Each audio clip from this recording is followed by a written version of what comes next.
कि इस बार का जो मैनिफेस्टो है इससे पहले की तुलना में वो अलग ढंग से प्रस्तुत हुआ है।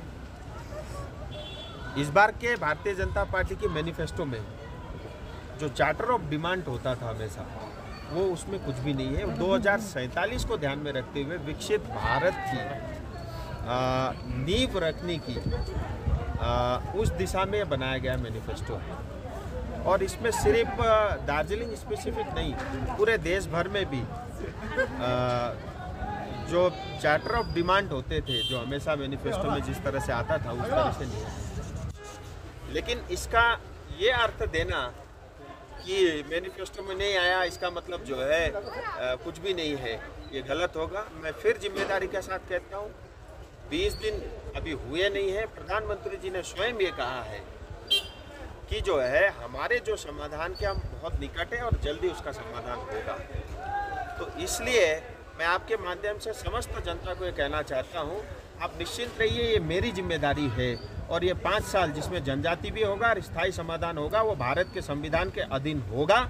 और किसी में दम हो तो वो बता के दिखा। मैं फिर जिम्मेदारी के साथ कहता हूँ, जनता को भी ये प्रार्थना करता हूँ, बहुत सारे लोग जो इसी ताक में रहते हैं कि किसी तरह जो है भारतीय जनता पार्टी को या बीजेपी को बदनाम करें, वो बहुत प्रयास करेंगे, लेकिन फिर भी वो सफलता उनको नहीं मिलेगी।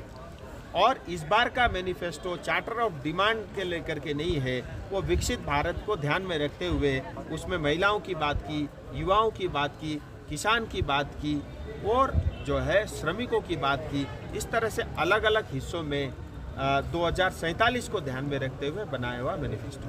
आपने कहा है 2026 तक एससी स्टेटस का बिल आएगा, आप लाएंगे?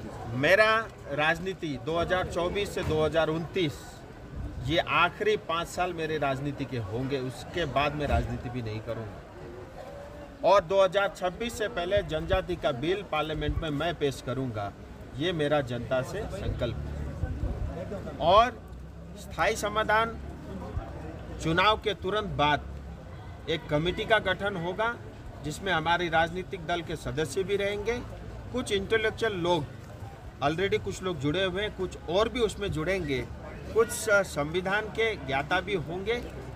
उन सब को लेकर के और इन सब को लेकर के जो एक कमेटी का गठन होगा और उसमें वो काम करेगी, क्योंकि उनमें काम करने में उनको भी समय लगेगा।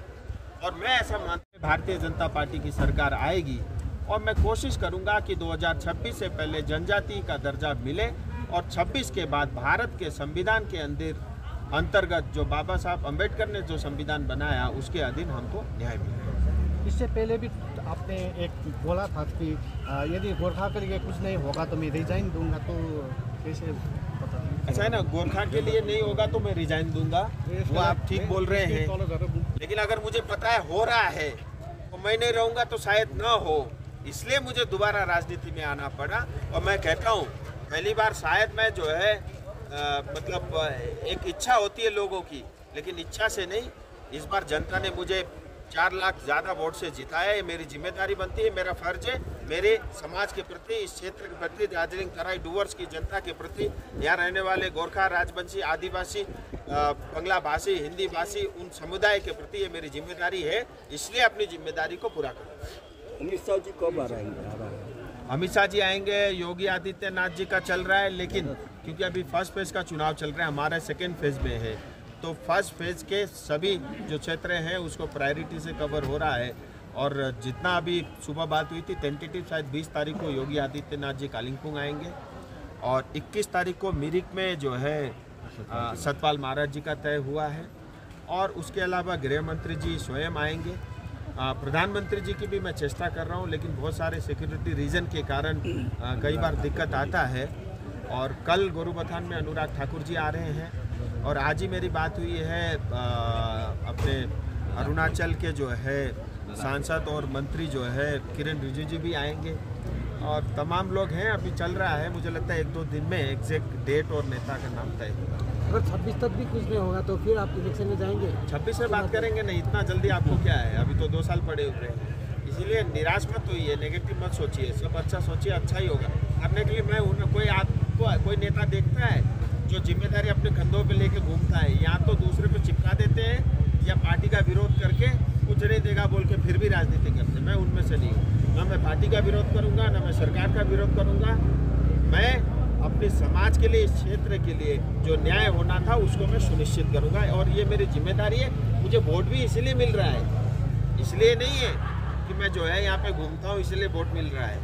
घूमने के साथ साथ उनको पता है कि ये भारत सरकार से कुछ करके लाएगा, इसीलिए जनता अभी तक जो है भारतीय जनता पार्टी को पसंद करती है। जो आपने भाषण में कहा कि जो तेन्जिङ शेर्पा मनोरञ्जनमूलक भिडियो साथै वरिपरिका खबर हेर्नका निम्ति यस च्यानललाई सब्स्क्राइब गर्न नभुल्नुहोला। ये बात आप सही बताते हैं, एक्सीडेंट ले गया था? ऐसा है, मैं तो उनके परिवार के सभी सदस्यों को जानता हूँ, और उनके बेटे के साथ भी जो है मैंने बहुत हवाई यात्राएं की है, इसीलिए वो तो बहुत दूर के है, उसमें कोई विवाद नहीं होगा, आप निश्चिंत रहिए।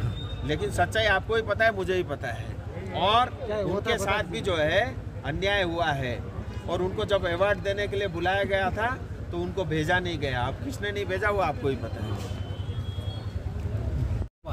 रम्फू रेलवे लाइनको जुन चाहिँ म कन्ट्र्याक्टर होइन। अहिले तपाईँको कम्पनीले गर्दैछ इलेक्ट्रिफिकेसनको काम तपाईँको यो मैले एक दिन बयान सुने अजय एडवर्डजीको कि एउटा कुरो याद राख्नुहोस्, कुनै पनि नेताले कुनै पनि आरोप लाउँदा गम्भीरतापूर्वक सोचेर आरोप लाउनुपर्छ।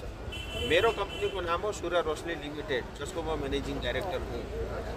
एउटा कुरो याद राख्नु, आजसम्म 5 साल भयो, तल कमसेकम 100 भन्दा बेसी डिलर सिलिगुडीमा छन्। 5 सालमा कुनै दिन आएर डिलरलाई मैले भेटिनँ। र अगर अजय एडवर्डजीले साबित गरे सूर्य रोशनी लिमिटेडले कुनै लाइटिङको या कुनै पनि इयरकोनको, एक त इयरकोनले के काम गर्छ, के अरे खोज्ने काम गर्छ हो, त्यो काममा त हाम्रो कम्पनी छँदै छैन। सूर्य रोशनी लाइट बनाउँछ, अनि लाइट त सबै काम भएपछि मात्रै लास्टमा लाइटिनिङ हुन्छ। उसलाई थाहा पनि छैन बिचरा, त्यसको ज्ञान पनि छैन। र अगर सूर्य रोशनीले 1 रुपियाँको पनि इयरकोनको काम गरेको छ भने म अहिले राजनीति त्याग दिन्छु, तर उहाँले प्रुफ गर्नुपर्छ, नत्र फेरि यस्तो प्रकारको आरोप लगायो भने म उहाँमाथि मुद्दा हाल्छु। यो जिम्मेदारीका साथमा भन्दैछु। त्यही भएर गैर जिम्मेदारी यसरी बयान नदिनुहोस्। हो, म बुझ्छु तपाईँलाई अहिले धोका भएको छ, तपाईँ पोलिटिसियन होइन, मन साँचो छ त्यति म बुझ्छु, तर मन साँचो छ भने मुखले जे पाए त्यही नबोल्नुहोस्। केही क्षण अघि मात्रै भारतीय गोर्खा प्रागतान्त्रिक मोर्चाका अध्यक्ष अनित थापाज्यूले भन्नुहुँदै थियो नि, यो घोषणापत्र बिजेपीको घोषणापत्रमा गोपाल लामाज्यूलाई जित्ने सन्देश दिएको छ भने यसमा के भन्नुहुन्छ? यस्तो हो, यो कसम सङ्कल्प भनेको बार बार खाइँदैन। 2019मै खाइसकेको, काम पनि भइसकिरहेछ। उहाँलाई थाहा नै छैन। अब उहाँलाई थाहा नै छैन त म के गरौँ? गोपाल लामाजीले जित्छन् भनेको, त्यसो भने मिडिया चाहिँ किन लुकाउँदै प्रचार गर्दैछन् गोपाल लामाजीको भन्नुहोस् त? अनि यहाँनिर झन्डी नै देखिँदैन टिएमसीको, सिम्बल पनि लुकाएर काम गर्दैछन्। यहाँ त एउटा सिम्बलमा 2टा क्यान्डिडेट छन्, तलको अर्कै माथिको अर्कै। यो स्थिति एटलिस्ट भारतीय जनता पार्टीको छैन, र भारतीय जनता पार्टी मोदीजीका साथमा पहाडको, तराईको, डुवर्सको जनता छ, यो विश्वास राख्नुहोस्। किनभने मोदीजीले कमिसन थापेका छैनन्, उहाँहरूले 18देखि 20% कमिसन थापिरहेछ। अघि महेन्द्र थापाज्यूले भन्नुभयो नि स्पिचमा, भारतको होम मिनिस्टरले यदि एसटी स्ट्याटस दिनु हो भने गोर्खा र नेपाली कसरी छुट्याउँछ भन्ने कुरा, त्यो सही कुरा भन्नुभयो। तपाईँले एकदम राम्रो प्रश्न सोध्नुभयो कि त्यहाँ ढिलो भयो। मलाई माइकमा फेरि बोल्न मन लागेको थियो, तर के हुन्छ भने एउटा डेकोरम हुन्छ, त्यो सायद मिल्दैन होला भनेर, किनभने धन्यवाद कार्यक्रमको बादमा बोल्न मिलेन। यो सरासर गलत हो। ल, जसले पनि उहाँलाई भनौँ, अनि उहाँले जुन कुरा गर्नुभयो नि, त्यो कसैको मनमा डाउट आउन सक्छ, त्यो स्वाभाविक कुरो हो। के भने, किनभने हामीहरूको यो बोर्डर एरियामा हामीहरू बस्छौँ, तर बोर्डर एरियामा बसे तापनि जुन हामीहरूको माग छ, त्यो माग हो एउटा कन्स्टिट्युसनल डिमान्ड हो, संवैधानिक माग हो। र अगर कोही उताको यता घुस्छ भने त्यो एडमिनिस्ट्रेटिभ इस्युज हो, दुईटै अलग अलग कुरा हो। र एडमिनिस्ट्रेटिभ इस्यु र संवैधानिक मागलाई जोडेर हेर्नु हुँदैन। र अर्को अगर म तपाईँलाई उत्तर दिनु भने 2003-04मा लिम्बू र तामाङले है यहाँ एसटीको दर्जा पाए। तपाईँले गरेर एडमिनिस्ट्रेसनलाई सोध्नु, 2002 र 2003 हो कि 2002 र 2003का बादमा कति लिम्बू र तामाङ नेपालबाट आएर गरेर सोध्नुहोस् त, कुनै डाटा छ? छैन, किनभने आएकै छैनन्। यहाँ त अहिले अवस्था यस्तो छ हामीहरू काम खोज्दै बरु अरू देशमा पो जानुपर्ने अवस्था छ। र त्यो दुईटै अलग अलग कुरा, एउटा हामीहरूको कन्स्टिट्युसन डिमान्ड हो, अर्को तपाईँले जुन भन्न चाहनुहुँदैछ त्यो एउटा एडमिनिस्ट्रेटिभ इस्युज हो। त्यो बिएसएफले हेर्छ, यहाँको एडमिनिस्ट्रेसनले हेर्छ, त्यसमा हामीले टाउको दुखाउनु पर्छ। धन्यवाद। भारत देशको तपाईँ एउटा एमपी हुनुहुन्छ अहिले होइन, र तपाईँलाई जुन भाषणमा भन्नुभयो कि आइडेन्टिटीको एकदमै क्राइसिस छ, तपाईँलाई लाग्छ आइडेन्टिटी म आफै भोगिरहेको छु। कसरी एउटा एमपी त तपाईँ एमपी म आफै भोगिरहेको कसरी आइडेन्टिटी छु। क्राइसिस? त्यसो भने त तपाईँलाई त भोग्नु भएकै रहेन रहेछ। तपाईँ उता सिलिगुडी कट्नुहोस् त, तपाईँलाई आइडेन्टिटी क्राइसिस हुन्छ कसरी हुन्छ? म त्यही भन्दैछु। हेर्नुहोस्, आइडेन्टिटी क्राइसिस कसरी हुन्छ भनेर नि सिलिगुडी कट्दाखेरि नि त नेपालको हो भन्छन् तपाईँले, मलाई पनि त्यसै भन्छन्। त्यही भएर परिचय सङ्कट छ, चिनारीको सङ्कट छ भनेको, किनभने हामीहरू बोर्डर एरियामा बस्छौँ, बुझ्नुभयो। अनि यो भारत नेपालको सन्धि राम्रो, मित्र देशसँग सन्धि गर्नुपर्छ, तर त्यो सन्धिले गर्दा है दुःख चाहिँ हामीहरूले पाएका छौँ, र त्यही भएर हामीहरूले न्याय पाउनुपर्छ भनेको। त्यो त उनीहरूको अज्ञानता मान्नुहुन्न? कसको माग्नु?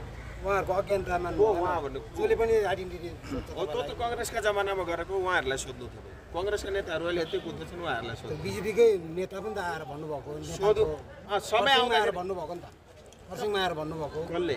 विदेशकै जो खरसाङ तपाईँको टाइममा आउनुभएको को आउनुभयो त? नाम बेसी भन्नु न। विजय वर्गी के भन्नु थियो, नेपालकोहरूलाई एकदम बधाई छ कि त्यस्तै के एउटा बयान दिनुभयो। मैले सुनेको छुइनँ, म जे पाए त्यहीको बयान दिन्न पनि। धेरै धेरै धन्यवाद। मनोरञ्जनमूलक भिडियो साथै वरिपरिका खबर हेर्नका निम्ति यस च्यानललाई सब्स्क्राइब गर्न नभुल्नुहोला।